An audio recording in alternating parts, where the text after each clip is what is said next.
Welcome to Disha TV. ముందుగా headlines చూద్దాం.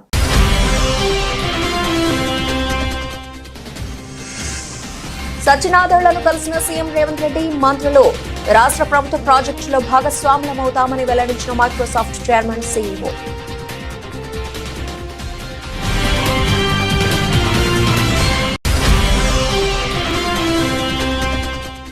గోదావరి జలాలను బనకచెర్లకు తరలించే అంశంపై CM Chandrababu power point presentation. 3 నెలల్లో డిపిఆర్, టెండర్లు, హైబ్రిడ్ విధానంలో పనుల ప్రారంభం.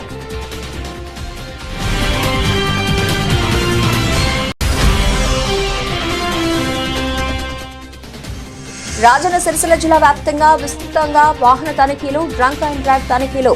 డిసెంబర్ 31 సందర్భంగా కట్టుదిట్టమైన చర్యలు చేపట్టామన్న ఎస్పీ అఖిల్ మహాజన్.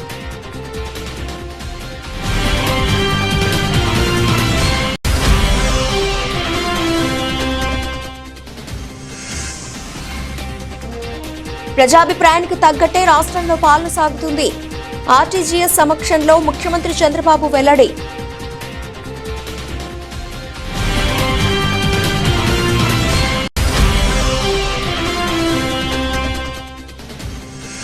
అక్రమంగా గోవులను తరలిస్తున్న డీసీఎం వ్యానును పట్టుకున్న బిక్కనూరు మండల పోలీసులు.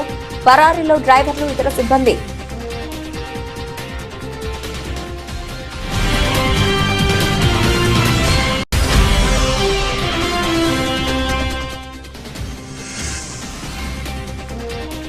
ట్రాఫిక్ రూల్స్ పాటించకుండా పట్టుబడితే క్రిమినల్ కేసులు నమోదు చేస్తాం.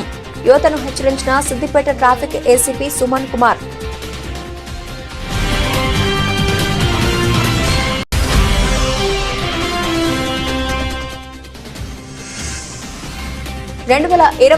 ఏడాదిలో చివరి ట్రేడింగ్ రోజు భారీ నష్టాల్లో స్టాక్ మార్కెట్లు.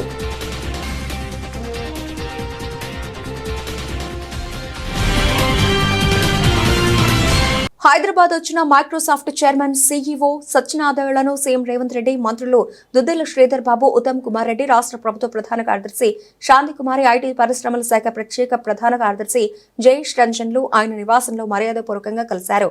సత్యనాథులతో గంటకు పైగా సమావేశమయ్యారు. ఈ సందర్భంగా యంగ్ ఇండియా స్కిల్స్ వర్సిటీతో పాటు నగరంలో 200 ఎకరాల్లో నిర్మించబోయే ఏఐసిటీ ప్రభుత్వ శాఖల్లో ఏఏ సాంకేతికత, ఈ రంగంలో ఉపాధి అవకాశాలపై ఐటీ పరిశ్రమల శాఖ మంత్రి శ్రీధర్ బాబు ప్రెజెంటేషన్ ఇచ్చారు. అధికారులకు వచ్చినప్పటి నుంచి రాష్ట్ర ప్రభుత్వం ఐటీ రంగానికి ఇస్తున్న ప్రాధాన్యం, నగరంలో ఏర్పాటవుతున్న అంతర్జాతీయ ఐటీ కంపెనీల వివరాలను తెలియజేశారు.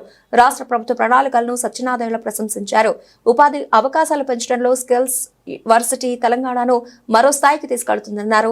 పరిశ్రమల భాగస్వామ్యంతో దీన్ని ఏర్పాటు చేయడం అద్భుతమైన ఆలోచన అని కొనియాడారు. స్కిల్స్ వర్సిటీతో పాటు యువత నైపుణ్యాభివృద్ధికి రాష్ట్ర ప్రభుత్వం అమలు చేస్తున్న ప్రతి కార్యక్రమంలో మైక్రోసాఫ్ట్ సహకారం ఉంటుందని సత్యనాథుల సీఎం రేవంత్ రెడ్డికి హామీ ఇచ్చారు.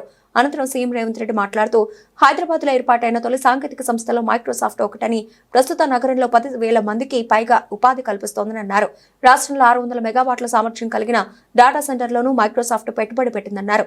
హైదరాబాద్ తో పాటు తెలంగాణ వ్యాప్తంగా పెట్టుబడులను విస్తరిస్తున్నందుకు సత్యనాథులకు సీఎం కృతజ్ఞతలు తెలిపారు. ఏఐ, క్లౌడ్ రంగాలను ప్రభుత్వం ప్రత్యేకంగా ప్రోత్సహిస్తోందని, దీనికి మైక్రోసాఫ్ట్ సహకరించాలని సీఎం విజ్ఞప్తి చేశారు.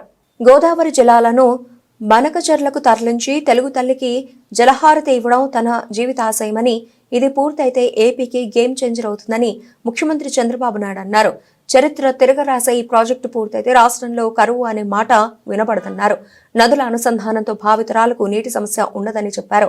గోదావరి జలాలను బనకచెర్లకు తరలించే అంశంపై ముఖ్యమంత్రి Chandrababu Naidu power point presentation ఇచ్చారు. ఈ సందర్భంగా సీఎం చంద్రబాబు మాట్లాడుతూ స్వర్ణాంధ్ర విజన్ 2047 డాక్యుమెంట్ లో 10 సూత్రాల్లో నీటి భద్రతకు ప్రాధాన్యత ఇచ్చామన్నారు. ఎన్టీఆర్ ముఖ్యమంత్రి అయ్యే వరకు సీమకు నీళ్లివ్వాలనే ఆలోచన ఎవరూ చేయలేదు. నాటి ప్రధాని ఇందిరాగాంధీ సమక్షంలో ఒక ఒప్పందం జరిగిందని, ఆ సందర్భంలో శ్రీశైలం నుంచి తెలుగు గంగ ప్రాజెక్టు ద్వారా తమిళనాడుకు కెనాల్ నీరివ్వడానికి తాను సిద్ధంగా ఉన్నామని అన్నారని గుర్తు చేశారు. తెలుగు గంగ ద్వారా రాయలసీమ, తమిళనాడుకు నీరిచ్చిన మహోన్నత వ్యక్తి ఎన్టీఆర్ అని అన్నారు. ముఖ్యమంత్రి అయ్యే వరకు, తెలుగుదేశం పార్టీ వచ్చే వరకు మాటలతోనే సాగాయి తప్ప ఎప్పుడు కూడా యథార్థంగా నీళ్లు ఇవ్వాలని ఎవరు ఆలోచించిన దాఖలాలు లేవు. First time Telugu Ganga project NT Ramarao garu ఆ రోజు నీళ్లు ఇవ్వాలి తమిళనాడుకు అందరూ చెప్పిన తర్వాత 3 రాష్ట్రాల 5 టీఎంసీ నీళ్లు ఇవ్వాలని ఆంధ్ర, కర్ణాటక, అప్పుడు సమైక్యాంధ్ర, మహారాష్ట్ర ముగ్గురు ఇవ్వాలంటే ఇందిరాగాంధీ సమక్షంలో ఒక అగ్రిమెంట్ జరిగింది. ఆ సందర్భంలో ఎన్టీ రామారావు గారు చెప్పింది, శ్రీశైలం నుంచి నీళ్లు ఇవ్వడానికి నేను సిద్ధంగా ఉన్నాను తెలుగు గంగ ద్వారా, అయితే కండిషన్ మాత్రం అండర్ గ్రౌండ్ పైపు కాదు, కెనాల్ ద్వారా నీళ్లు ఇస్తామని. అక్కడి నుంచి రాయలసీమలో ఫస్ట్ టైం తెలుగు గంగ ద్వారా నీళ్లు తీసుకొచ్చిన వ్యక్తి ఎన్టీ రామారావు గారు.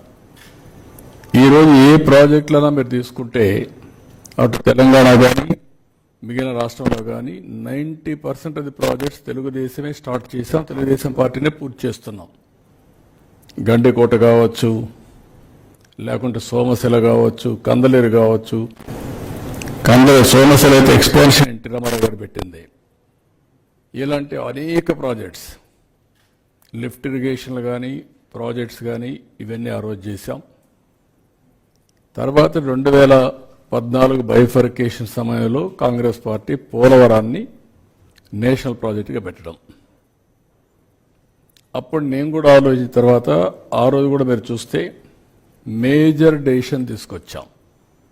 7 మండలాలు తెలంగాణలో ఉండే మండలాల్ని నేను ఎన్నికైన వెంటనే ప్రధానమంత్రి గారికి చెప్పి, ఈ 7 మండలాలు మాకు ఇస్తే తప్ప నేను ప్రమాణ స్వీకారం చేయను, ఇది ఇవ్వకపోతే 2 రాష్ట్రాలు ఉంటాయి, మళ్ళీ పర్మిషన్ అంటే పర్మిషన్ రాదు, సబ్మర్జెన్స్ వస్తుంది, దీంతో ప్రాజెక్టు పూర్తిగా నిర్వీర్యం అయిపోతుంది, పేపర్ మీద ఉంటుందని చెప్పి గట్టిగా చెప్పి, చరిత్రలో మొట్టమొదటిసారిగా మీరు చూస్తే 7 మండలాలకు ఇవ్వడానికి ఒక ఆర్డినెన్స్ తీసుకొచ్చి ప్రెసిడెంట్ ఆఫ్ ఇండియా సంతకం పెట్టిన తర్వాత పార్లమెంటు సమావేశాలు పెట్టారు ఎంపీలు ఇంట్రడ్యూస్ చేయడానికి. అది తెలుగుదేశం పార్టీ చరిత్రలో ఒకసారి చూస్తే, ఆంధ్రప్రదేశ్ చరిత్రలో వివిధ సందర్భాల్లో ఇవన్నీ చేయడం. ఎప్పుడు కూడా ఎన్టీ రామారావు గారు ఈ వాటర్ విషయంలో అన్ని విషయాల్లో కానీ చాలా ముందు చూపుతూ ఆలోచించారు.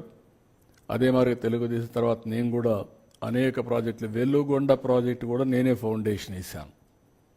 అలాంటిది ఈరోజు మళ్ళీ నేను వచ్చిన తర్వాత దాన్ని పూర్తి చేసే పరిస్థితికి వస్తున్నాం. వెంగళరాయ సాగర్ దగ్గర నుంచి ఒకటి రెండు కాదు, మద్దు వలస దగ్గర నుంచి ఆల్ ప్రాజెక్ట్స్ అన్నీ కూడా తెలుగుదేశంలో చేశాం. ఉత్తరాంధ్ర ప్రాజెక్ట్స్ అన్నీ, తోటపల్లి నేనే ప్రారంభించాను, మొన్న వస్తే నేనే పూర్తి చేశాను. ఈ విధంగా మొత్తం ప్రాజెక్ట్స్ చేశాం. ఇప్పుడు నా ఆలోచన, ఒకసారి మీరు చూస్తే ఒక ఐడియా వస్తుంది. రాష్ట్రం అంతా కూడా, ఫస్ట్ స్లైడ్, ఇక్కడ మీరు చూస్తే ఉత్తరాంధ్ర డిస్ట్రిక్ట్స్లో వాటర్ షార్టేజ్ ఉంది, రెయిన్ఫాల్ ఎక్కువ ఉంటుంది. దానికి కారణం ఇరిగేషన్. డిసెంబర్ 31 సందర్భంగా కట్టుదిట్టమైన చర్యలు చేపట్టామని రాజన్న సిరిసిల్ల జిల్లా ఎస్పీ అఖిల్ మహాజన్ తెలిపారు. జిల్లా వ్యాప్తంగా విస్తృతంగా వాహన తనిఖీలు, డ్రంక్ అండ్ డ్రైవ్ తనిఖీలు చేపట్టారు. అనంతరం మాట్లాడుతూ సిరిసిల్ల, వేములవాడ పట్టణాల్లో ఏర్పాటు చేసిన వాహన డ్రంక్ అండ్ డ్రైవ్ తనిఖీల్లో పాల్గొని విధి నిర్వహణలో ఉన్న అధికారులకు, సిబ్బందికి 31 డిసెంబర్ వేడుకల్లో తీసుకోవాల్సిన భద్రతా ఏర్పాట్లపై పలు సూచనలు చేశారు.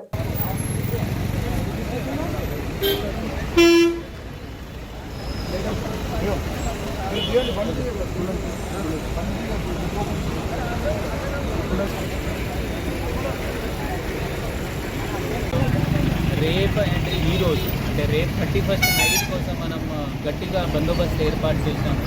సిరిసిల్ల టౌన్ మరియు వెమ్లవాడ టౌన్లో దాదాపు 5 ఇన్స్పెక్టర్లు, ఒక్కొక్క టౌన్లో 5 ఇన్స్పెక్టర్స్, 5 ఎస్ఐలు ఉంటారు. వాళ్ళు సెపరేట్ చెక్ పోస్ట్ పెడతారు. అది కాకుండా మండల్లో కూడా ఎస్ఐ, వాళ్ళ లోకల్ సిఐ, అది కాకుండా లోకల్ సిబ్బంది, మన ఏఆర్ ఫోర్స్ కూడా ఉంటాయి. జనాలతో మంది ఏంటి అంటే, మీరు డ్రంక్ అండ్ డ్రైవ్ చేయకండి, అనవసరంగా బయట రోడ్లో తిరగకండి. ఇది మంచిగా మీరు ఫెస్టివల్ ఎంజాయ్ చేయాల్సింది, బట్ దానికి రోడ్లో ఎంజాయ్ చేయాల్సింది ఏం లేదు. ఆ రోడ్లో కేక్ కటింగ్స్ కూడా అలౌడ్ ఉండదు. డీజేలో కూడా డీజే పెట్టి చేయాలి కూడా అలౌడ్ ఉండదు. మీరు ఇంట్లో ఏమైనా సెలబ్రేట్ చేయాలి అంటే మీరు చేసుకోవచ్చు. అది కాకుండా రోడ్ కేక్ కటింగ్, లేకపోతే రోడ్లో తిరగడం, డ్రంక్ అండ్ డ్రైవ్ చేయడం, అది ఏం అలౌడ్ ఉండదు. ఫైర్ క్రాకర్స్ కూడా రోడ్లో చేయాలి, అది కూడా అలౌడ్ లేదు. సో దయచేసి ఇది పీస్ఫుల్ వేలో, without any issue, without creating any law and order issue, మీరు ఇది న్యూ ఇయర్ సెలబ్రేట్ చేయండి. మన పోలీస్ సైడ్ నుండి కూడా మీ అందరికీ ఈ happy new year. Thank you. ప్రజాభిప్రాయానికి పెద్దపీట వేస్తూ రాష్ట్రంలో పాలన కొనసాగించాలని, అధికారులు తమ పనితీరుతో ప్రజల్ని మెప్పించాలని, అప్పుడే ప్రజారంజక పాలన సాకారమవుతుందని ముఖ్యమంత్రి నారా చంద్రబాబు నాయుడు అన్నారు. ప్రభుత్వ పథకాలు, కార్యక్రమాల అమలుపై ఎప్పటికప్పుడు ప్రజాభిప్రాయ సేకరించి అందుకు తగ్గట్టు అధికారులు తమ పనితీరును మెరుగుపరుచుకోవాలని సూచించారు. సోమవారం సచివాలయంలో రియల్ టైం గవర్నెన్స్ పై ముఖ్యమంత్రి నారా చంద్రబాబు నాయుడు సమీక్షించారు. ఇకపై ప్రతి సోమవారం రియల్ టైం గవర్నెన్స్ పై సమీక్ష ఉంటుందన్నారు. ఉచిత ఇసుక విధానం సక్రమ అమలుకు రీచ్ల్లో సీసీ కెమెరాలు, వాహన జీపీఎస్ ద్వారా పర్యవేక్షణ జరగాలని, ఇసుక విధానంపై ఎప్పటికప్పుడు ఐవీఆర్ఎస్ ద్వారా ప్రజల నుంచి అభిప్రాయాన్ని సేకరించాలని ముఖ్యమంత్రి అధికారులకు చెప్పారు. రైతులకు డ్రోన్లు వినియోగం అందుబాటులోకి తెస్తే వారికి సమయంతో పాటు అదనపు ఖర్చు తగ్గుతుందని అన్నారు. ఇక నుంచి టెక్నాలజీ ఇంటిగ్రేషన్ తో పాటు ఆడిట్ కూడా ఉంటుందని ముఖ్యమంత్రి స్పష్టం చేశారు. కొత్త సంవత్సరం నుంచి పాలనలో గేరు మార్చబోతున్నామని, వేగం పెంచుతామని సీఎం చంద్రబాబు అన్నారు. ఈ వేగానికి తగ్గట్టు అధికారులంతా పనిచేయాలని చెప్పారు. హోంమంత్రి వంగలపూడి అనిత అధ్యక్షతన ఏపీ సచివాలయంలో ఇవాళ సమీక్ష సమావేశం జరిగింది. విజయవాడ ఎంపీ కేశినేని శివనాథ్ తో కలిసి హోంమంత్రి సమీక్ష నిర్వహించారు. కేంద్ర ప్రభుత్వం నుంచి ఆంధ్రప్రదేశ్ రాష్ట్రానికి రావాల్సిన బకాయిలు, నిధుల గురించి ఈ సమావేశంలో చర్చించారు. పోలీస్, అగ్నిమాపక సేవలు, జైళ్లు, విపత్తు నిర్వహణ, జిల్లా సైనిక సంక్షేమానికి సంబంధించిన కేంద్ర పథకాల నిధులు రాబట్టడం పైన మాట్లాడారు. టెక్నాలజీ పెరుగుతూ నేర స్వరూపం మార్చుకుంటున్న నేపథ్యంలో పోలీసులకు తగిన శిక్షణ కేంద్రాల ఏర్పాటుపై సమాలోచనలు చేస్తున్నట్లు తెలిపారు. కేంద్ర హోంశాఖకు చెందిన పార్లమెంటరీ కమిటీలో సభ్యుడిగా ఎంపీ కేశినేని శివనాథ్ ఉన్నారు. పోలీస్, ఫైర్ సర్వీస్, జైళ్లు, డిజాస్టర్ మేనేజ్మెంట్, జిల్లా సైనిక్ వెల్ఫేర్ కి రావాల్సిన పెండింగ్ నిధులపై చర్చించారు. ఈ సమీక్షకు హోంశాఖ ప్రత్యేక కార్యదర్శి IG Vijay Kumar, Eagle chief RK Ravikrishna, SP SIB Geethadevi, జైళ్ల శాఖ additional SP Raghu, DG fire Madireddy Pratap, అలాగే విపత్తు నిర్వహణ సంస్థ ఎండీ కూర్మనాథ్, రాష్ట్ర Sainik welfare board director brigadier Reddy తదితరులు హాజరయ్యారు. ట్రాఫిక్ రూల్స్ పాటించకుండా యువత రెండవసారి పట్టుబడితే క్రిమినల్ కేసులు నమోదు చేస్తామని సిద్దిపేట ట్రాఫిక్ ఏసీపీ సుమన్ కుమార్ తెలిపారు. సిద్దిపేట జిల్లా కేంద్రంలోని ట్రాఫిక్ పోలీస్ స్టేషన్ ఆవరణలో శబ్ద కాలుష్యం చేసే 53 బైక్ సైలెన్సర్లను రోడ్ రోలర్తో తొక్కించారు. ఈ సందర్భంగా ట్రాఫిక్ ఏసీపీ మాట్లాడుతూ అధిక శబ్ద కాలుష్యం చేసే సైలెన్సర్లను పెట్టుకుని బైక్లను నడిపితే కఠిన చర్యలు తీసుకుంటామని హెచ్చరించారు.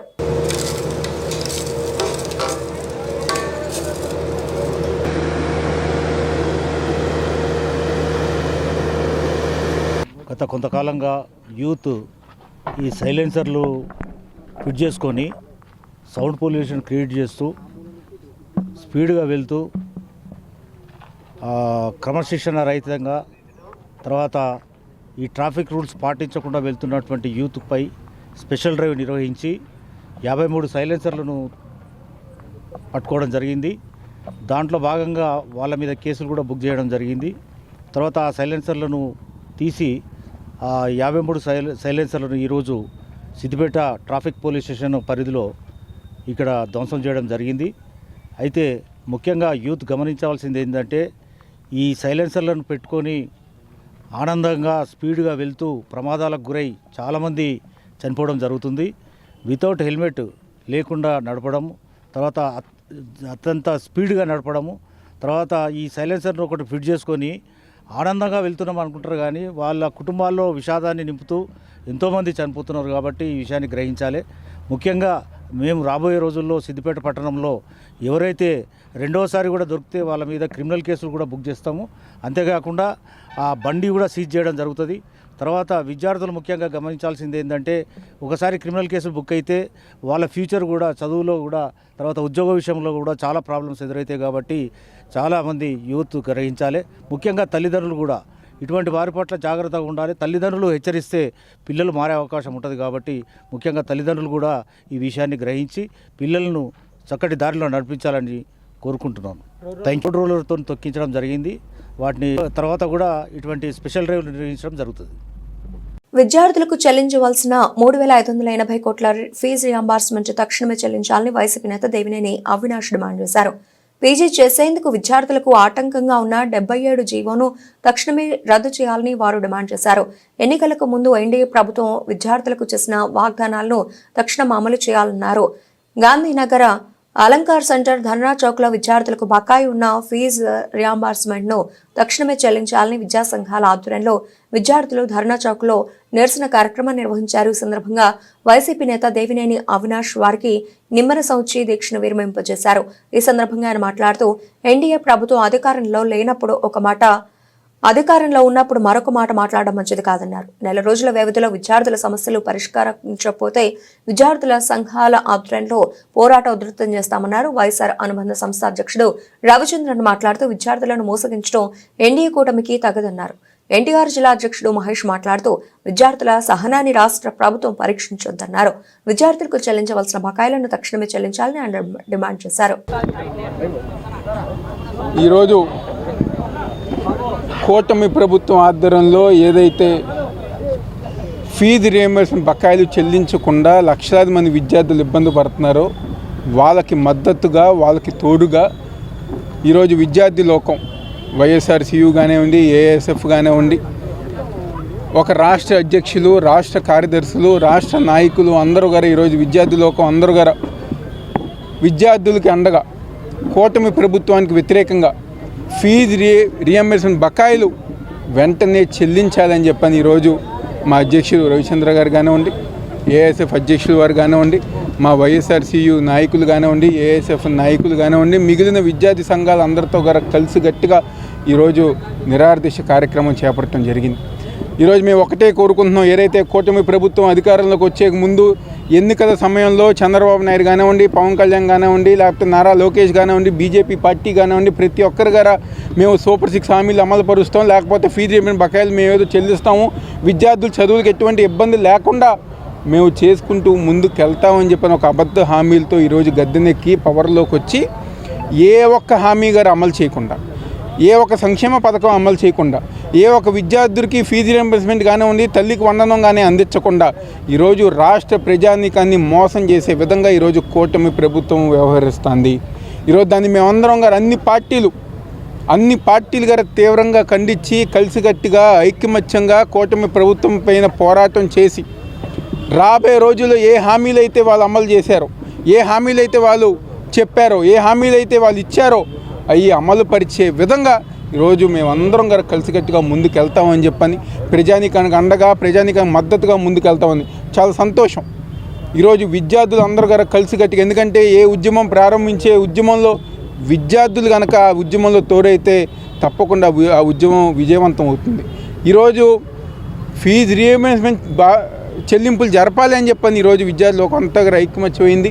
తప్పకుండా వీళ్ళ దీక్షకి, వీళ్ళ కార్యక్రమానికి మాజీ ముఖ్యమంత్రి జగన్మోహన్ రెడ్డి గారు, వైఎస్ఆర్సీపీ పార్టీ తరపున మేము అందరం సంపూర్ణంగా మద్దతు తెలుపుతూ ఈరోజు ఎంత మంచి కార్యక్రమం ఏర్పాటు చేసిన విద్యార్థులకి మా ఒక ధన్యవాదాలు. ఆల్ ఫోర్స్ విద్యా సంస్థల ద్వారా ఎంతో మంది పేదలకు విద్యను అందించిన నరేందర్ రెడ్డిని కాంగ్రెస్ పట్టభద్రుల ఎమ్మెల్సీ అభ్యర్థిగా బరిలో నిలపాలని దళిత సంక్షేమ సంఘం రాష్ట్ర అధ్యక్షుడు వంశీకిరణ్ కోరారు. సిద్దిపేట ప్రెస్ క్లబ్ లో నిర్వహించిన మీడియా సమావేశంలో దళిత సంక్షేమ సంఘ నాయకులకు కలిసి ఆయన మాట్లాడారు. రాబోయే పట్టభద్రుల ఉమ్మడి కరీంనగర్, మెదక్, ఆదిలాబాద్, నిజామాబాద్ నియోజకవర్గ కాంగ్రెస్ పార్టీ అభ్యర్థిగా ఆల్ ఫోర్స్ విద్యా సంస్థల చైర్మన్ నరేందర్ రెడ్డికి కాంగ్రెస్ టికెట్ ఇవ్వాలని కోరారు. ఉమ్మడి పట్టభద్రుల ఎమ్మెల్సీకి సంబంధించిన 4 జిల్లాల అభ్యర్థిగా ఆల్ ఫోర్స్ విద్యా సంస్థల అధినేత డాక్టర్ వి నరేందర్ రెడ్డి గారికి సంపూర్ణ మద్దతు దళిత సంక్షేమ సంఘం పక్షాన ప్రకటిస్తూ ఈ ఉమ్మడి 4 జిల్లాల్లో 42 నియోజకవర్గాల్లో తనకు ఓటు వేయాలని ప్రతి ఒక్క పట్టభద్రుని అభ్యర్థిస్తున్నాము. ఎందుకనగా చొప్పదండి నియోజకవర్గంలో ఒక సామాన్య కుటుంబంలో పుట్టి ఆంధ్ర పెట్టుబడిదారులకు ఛాలెంజ్గా ఈ తెలంగాణ రాష్ట్రంలో ఒక చిన్న ట్యూషన్ సెంటర్ను ప్రారంభించి ఒక 54 విద్యా సంస్థలకు అధినేతగా, ఈ తెలంగాణ రాష్ట్రంలో ఇప్పటి వరకు 54 విద్యా సంస్థలకు అధినేతగా ఒకే ఒక వ్యక్తి, అది కూడా ఒక కామన్ ఫీజుతోనే విద్యను అందిస్తూ విద్యార్థులకు సేవ చేస్తూ తెలంగాణ యువతకు వేలాది మంది ఉద్యోగ అవకాశాలు కల్పించిన సందర్భాన్ని గుర్తు చేస్తూ, అదేవిధంగా ప్రత్యేకంగా చాలామంది ఒక విద్యా సంస్థలో చనిపోయిన వ్యక్తులకు కూడా తన ఫిక్స్డ్ డిపాజిట్ చేసి ఇవ్వడం జరిగింది. అదేవిధంగా విద్యార్థులకు కూడా విద్యను అందిస్తూ సామాజిక సేవా కార్యక్రమంలో ముందుంటున్నందుకు ఓన్లీ ఎన్నికల సమయంలో కాదు, ఎన్నికలకు ముందు కూడా తన విద్యావేత్త కొనసాగినప్పటి నుంచి కూడా సామాజిక సేవా కార్యక్రమంలో అక్కడ లయన్స్ క్లబ్ జిల్లా అధ్యక్షునిగా కానీ ఇంకా ఇతరాతుల సామాజిక కోణానికి సంబంధించిన ఎవరైతే మహానీయులు పూలే అంబేద్కర్, జ్యోతిరావు పూలే, మహాత్మా పెరియర్ రామస్వామి నాయక్, బాబు జగజీవన్ రామ్ గారి కార్యక్రమం హాజరైతే కూడా ఆయన సామాజిక దృక్పథాన్ని నెలకొల్పడం జరిగిన సందర్భాలు చాలా ఉన్నాయి. కనుక తప్పనిసరి పరిస్థితుల్లో ఈ పట్టభద్రులకు సంబంధించిన ఉమ్మడి 4 జిల్లాల్లో రాబోయే రోజుల్లో జరిగే ఎన్నికల్లో ప్రతి పట్టభద్రులకు డాక్టర్ వి నరేందర్ రెడ్డి గారికి మద్దతు ప్రకటించి ఓటేయాలని, అదేవిధంగా తెలంగాణ భారత కమ్యూనిస్టు పార్టీ శతవార్షికోత్సవాల సందర్భంగా రూపొందించిన పాటల సీడీని సిపిఐ పార్టీ కార్యదర్శి రామకృష్ణ ఆవిష్కరించారు. ఈ సందర్భంగా సిపిఐ రాష్ట్ర కార్యదర్శి రామకృష్ణ మాట్లాడుతూ నాటి స్వాతంత్ర పోరాటంలో అనేక ఉద్యమాల్లో కమ్యూనిస్టులే ముందు వరుసలో ఉన్నారన్నారు. స్వాతంత్ర పోరాటంలో కమ్యూనిస్టులు, కాంగ్రెస్, ముస్లిం లీగ్ మాత్రమే ఉన్నాయన్నారు. తెలంగాణ సాయుధ పోరాటంలో కమ్యూనిస్టుల నాయకత్వం వహించారని తెలియజేశారు. బ్రిటిష్ సామ్రాజ్యవాదులకు వ్యతిరేకంగా జరిగిన పోరాటంలో ఎన్నో త్యాగాలు చేశారు. ఇవాళ సగర్వంగా చెప్పగలం, అండమాన్ సెల్యులార్ జైల్లో ఎవరు ఎక్కువ మంది ఉన్నారని లెక్క తీస్తే కమ్యూనిస్టులు ఎక్కువ మందిని అక్కడ పంపారు. అదేవిధంగా దేశవ్యాప్తంగా జరిగిన అన్ని పోరాటాల్లో కమ్యూనిస్టులు ప్రధాన పాత్ర పోషించారు. 1946లో జరిగిన రాయల్ నేవీ తిరుగుబాటుకు ఆ రోజు భారతదేశంలోనే సంచలనం కలిగించే పోరాటము. తుపాకులు చేతబట్టుకొని పై అధికారులపైన తిరుగుబాటు చేశారు అక్కడ నేవీలో పనిచేస్తున్న వాళ్ళు. ఆ సందర్భంగా వారి ఓడలపైన వారు 3 జెండాలు ఎగరేశారు. అందులో భారత కమ్యూనిస్ట్ పార్టీ, భారత జాతీయ కాంగ్రెస్, ముస్లిం లీగ్ జెండాలు ఎగురవేశారు. అంటే వాళ్ళ స్వాతంత్ర పోరాటంలో పాల్గొన్న 3 రాజకీయ పార్టీలు సిపిఐ, కాంగ్రెస్, అదేవిధంగా ముస్లిం లీగ్ జెండాలు ఎగురవేశారు. అంతేకాకుండా తెలంగాణ సాయుధ పోరాట కాలంలో భారత కమ్యూనిస్ట్ పార్టీ, ఆంధ్ర మహాసభ, ఎర్రజెండా ఆధ్వర్యంలో జరిగిన పోరాటంలో 4,000 మంది రక్తతర్పణం గావించి 10 లక్షల ఎకరాల భూములు పంపిణీ చేశారు. వేలాది గ్రామాలు విముక్తం చేశారు. నిజాం నవాబు నుండి తెలంగాణను విముక్తి చేయడంలో కమ్యూనిస్ట్ పార్టీ కీలక పాత్ర పోషించింది. అదేవిధంగా కేరళ రాష్ట్రంలోని పున్నప్రవాయలార్లో 560 మంది కామ్రేడ్స్ ఆ పోరాటంలో చనిపోవడం జరిగింది. పశ్చిమ బెంగాల్లోని తేబాగ్ పోరాటంలో కూడా కౌలుదారులందరినీ కూడా సమీకరించి లక్షలాది మందికి ఇవాళ భూములు దక్కాయంటే, దేశవ్యాప్తంగా భూ సంస్కరణ చట్టం అమల్లోకి వచ్చిందంటే కూడా దానికి ప్రధానమైన కారణం భారత కమ్యూనిస్ట్ పార్టీ నడిపిన పోరాటాలే. అదేవిధంగా కోట్లాది మంది కష్టజీవులైన కార్మికుల వర్గ హక్కుల కోసం పోరాడిన పార్టీ భారత కమ్యూనిస్ట్ పార్టీ. ఈ పార్టీ యొక్క శతవార్షికోత్సవ సభలు మన ఆంధ్ర రాష్ట్రంలోని 26 జిల్లాల్లో కూడా ఇవాళ జరుగుతూ ఉన్నాయి. ఈ సంవత్సరం అంతా కూడా ఇవాళ వామపక్ష భావజాలాన్ని, కమ్యూనిస్టు ఉద్యమాన్ని ముందుకు తీసుకోవడానికి ఈ కార్యక్రమాలు చేపట్టాం. ప్రత్యేకించి ఇవాళ ఒక దురదృష్టమైన పరిస్థితి దేశంలో నెలకొని ఉంది. కామారెడ్డి మున్సిపాలిటీకి సంబంధించిన లక్షల విలువైన సామాగ్రిని కొంతమంది ఇంటి దొంగలే అమ్ముకున్నారని నగర కౌన్సిలర్లు కృష్ణమోహన్, ఆనంద్, ప్రవీణ్లు అన్నారు. ఈ సందర్భంగా మాట్లాడుతూ కామారెడ్డి మున్సిపాలిటీకి సంబంధించిన లక్షల రూపాయల విలువైన రాగి, బోర్ మోటార్ వస్తువులు, ఇతర వస్తువులను కొంతమంది అక్రమంగా అమ్ముకున్నారని 11 రోజుల కింద ఫిర్యాదు చేస్తే పట్టించుకోలేదని ఆగ్రహం వ్యక్తం చేశారు. ఇంటి దొంగలను పట్టుకొని అరెస్టు చేసే వరకు ఊరుకోమని హెచ్చరించారు.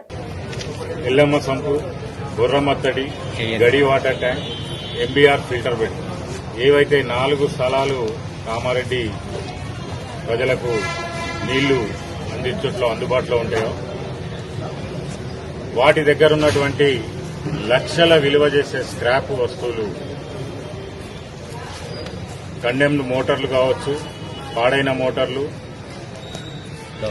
వాల్వ్స్, మున్సిపల్కి సంబంధించిన వాల్వ్స్, ఎలక్ట్రిసిటీ సంబంధించిన డోమ్స్ కానీ ఏవైతే తీసేసిన పాడైన మెటీరియల్ ఏదైతే ఉందో లక్షలకు సంబంధించిన లక్షల రూపాయలకు సంబంధించిన ఈ వేస్టేజ్ను ఈ 4 స్థలాల నుంచి న్యూ ఫిల్టర్ బెడ్కు తరలించి అక్కడి నుండి లారీల్లో తీసుకుపోయి అమ్ముకోవడం జరిగింది.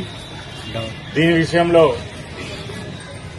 గత 10 రోజుల క్రితం కొత్తగా వచ్చినట్టు కమిషనర్ గారికి ఈ విషయంలో పూర్తిగా ఎంక్వైరీ చేసి అట్టి మెటీరియల్ను రికవరీ చేసి బాధ్యులపై చర్యలు తీసుకోవాలని కోరడం జరిగింది.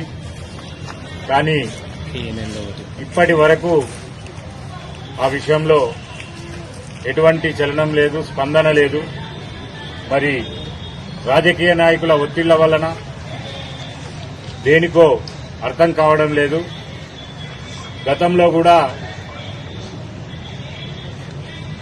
ఎన్నో రకాలుగా అవకతవకలు జరిగినప్పటికీ కనీసం అధికారులు స్పందించలేని పరిస్థితుల్లో మున్సిపల్ అధికారులు ఉన్నారు.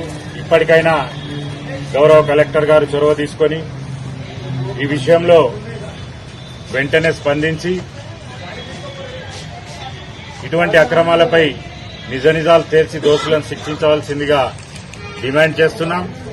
అలాగే ఎవరైతే అక్రమంగా గోవులను తరలిస్తున్న డీసీఎం వ్యాన్ను కామారెడ్డి జిల్లా బిక్కనూరు మండల పోలీసులు బస్వాపూర్ యువకులు కలిసి పట్టుకున్నారు. మహారాష్ట్ర నుంచి హైదరాబాద్ వైపు వెళుతున్న డీసీఎం వ్యాన్ బిక్కనూరు టోల్గేట్ వద్ద అనుమానాస్పదంగా కనిపించగా సిబ్బంది వాహనాన్ని ఆపే ప్రయత్నం చేయగా డ్రైవర్ ఆపలేదు.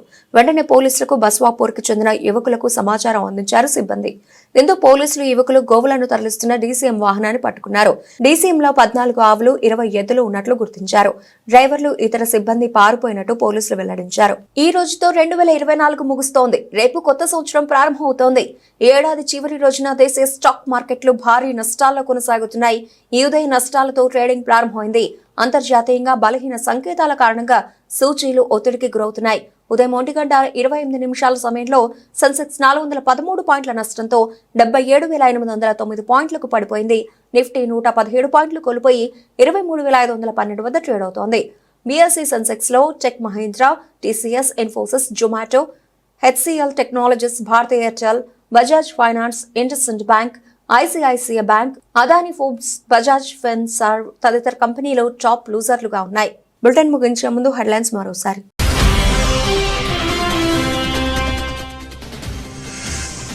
సత్యనాథళ్లను కలిసిన సీఎం రేవంత్ రెడ్డి, మంత్రులు రాష్ట్ర ప్రభుత్వ ప్రాజెక్టులో భాగస్వాములమవుతామని వెల్లడించిన Microsoft chairman CEO.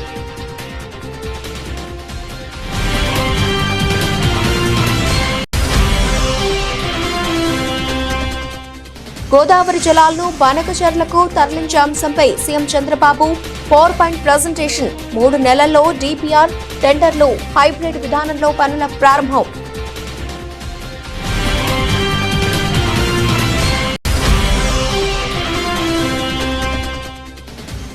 Rajanna Sircilla జిల్లా వ్యాప్తంగా విస్తృతంగా వాహన తనిఖీలు, డ్రంక్ అండ్ డ్రైవ్ తనిఖీలు. డిసెంబర్ 31 సందర్భంగా కట్టుదిట్టమైన చర్యలు చేపట్టామన్న ఎస్పీ అఖిల్ మహాజన్.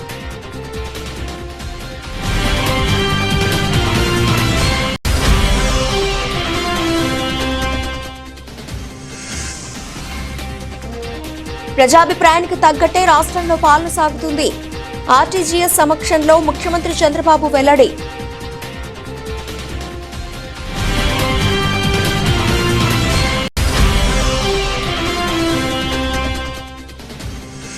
అక్రమంగా గోవులను తరలిస్తున్న డీసీఎం వ్యాన్ను పట్టుకున్న బిక్కనూరు మండల పోలీసులు, పరారీలో డ్రైవర్లు, ఇతర సిబ్బంది.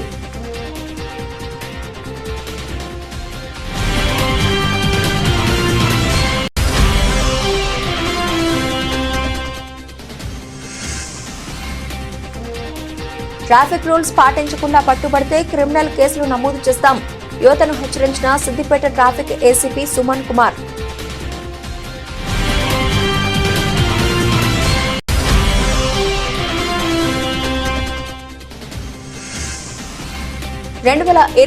ఏడాదిలో చివరి ట్రేడింగ్ రోజు భారీ నష్టాల్లో స్టాక్ మార్కెట్లు.